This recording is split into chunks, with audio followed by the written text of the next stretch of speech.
மேட்டூர் அணைக்கு நீர்வரத்து வினாடிக்கு 1,34,000 கன அடியாக அதிகரிப்பு. அணையின் நீர்மட்டம் 107 அடியை தாண்டியது.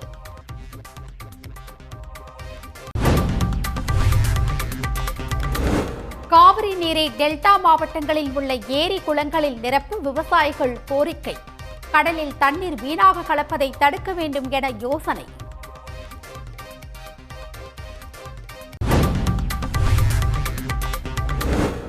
மேட்டூர் அணையிலிருந்து சம்பா சாகுபடிக்கு விரைந்து தண்ணீரை திறக்க எடப்பாடி பழனிசாமி கோரிக்கை. விவசாயிகளுக்கு தேவையான நெல், உரம் உள்ளிட்ட இடுபொருட்களை வழங்கவும் வலியுறுத்தல்.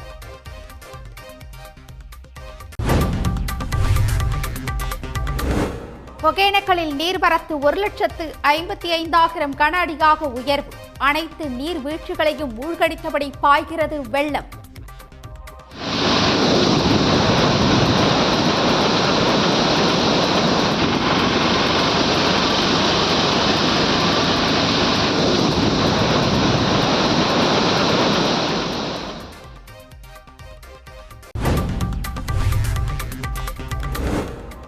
விடுமுறை தினம் என்பதால் குற்றாலத்தில் குவிந்த சுற்றுலா பயணிகள். மிதமான வெயில், இதமான சாரலால் உற்சாக குளியல்.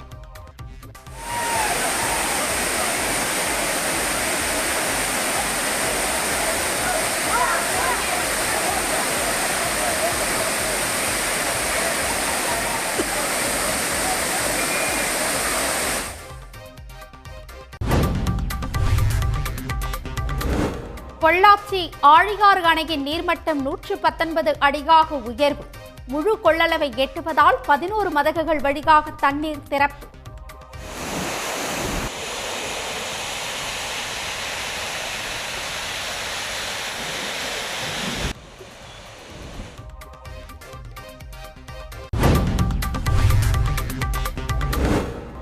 சென்னையில் 55 மின்சார ரயில்கள் இன்றும் ரத்து. பயணிகள் அவதி, பேருந்துகளில் மக்கள் கூட்டம்.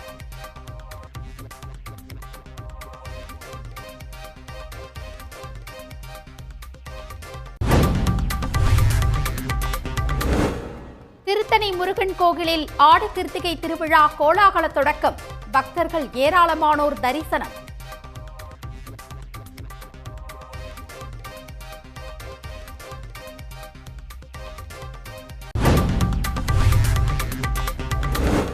குன்னூர், உதகை, கோத்தகிரியில் பலத்த காற்றால் பல இடங்களில் மரங்கள் விழுந்து பாதிப்பு. தொட்டபெட்டா காட்சி முனை இன்று ஒருநாள் மூடல்.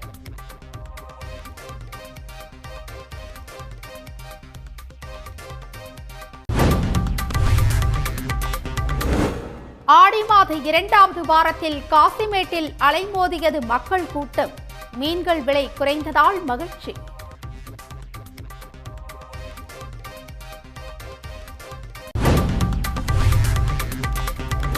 சென்னை அண்ணா நகரில் மகிழ்ச்சி வீதி, உற்சாக கொண்டாட்டம். ஆட்டம் பாட்டத்துடன் அமர்க்களம்.